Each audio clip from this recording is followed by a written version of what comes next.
Okay, let's look at descending thirds. Now, this is a tricky one because while it's kind of common, you hear it a lot. I hear it a lot as a theater music chord progression. I don't know why that is. Maybe it just jumps out to me, but in theater music, I hear it a lot for some reason. Let's do this one in D. And what we're gonna do is first we're just gonna do it, and then we're gonna see a big problem that emerges from it, and then we're gonna look at what the solution is, like how people get around that problem. So here we go. And let's do this in 4-part harmony, shall we? Okay, so we're gonna do it in D. So my root chords to do a descending third. So I'm gonna go 1 down to 6, down to 4, down to 2. Okay, let's just go that far. Okay, so there's my root motion. So we're gonna do all of these in root position. Okay, so for one chord we have D. Let's put in A. Oops. Let's put in A. Oh my gosh, I did these backwards again. Oh, I hate doing this. Okay.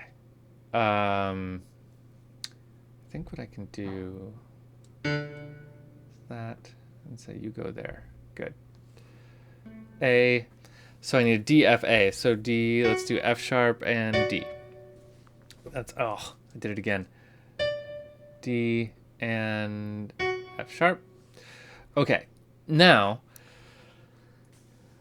I need a 6 chord. So in the key of D, our 6 chord is B minor. So B, I need a D, so let's keep that D the same. I need an F, B, D, F sharp, I should say. So let's keep that the same. And now here I need a B. So my most logical thing here is to go from that A up to a B. Oops. Okay, not bad. Now let's go to our third chord, which is going to be a 4 chord, which in the key of D is G. So G, B, D. So let's leave this B right there. That'll be nice. Let's leave that D right there. And then let's put a G here. Path of least resistance, right? Okay, now let's get down to our 2. So 2 is E. So E, G, B is what we need. So let's leave that G right there. Let's leave that B right there, except let's put it in the right voice. E, G, B. So let's move this up to an E, would be the path of least resistance. Okay, so let's label that.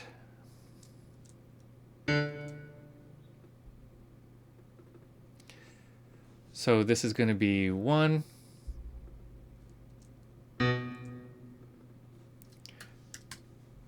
6, 4, 2. Okay, descending thirds, right? Let's hear it.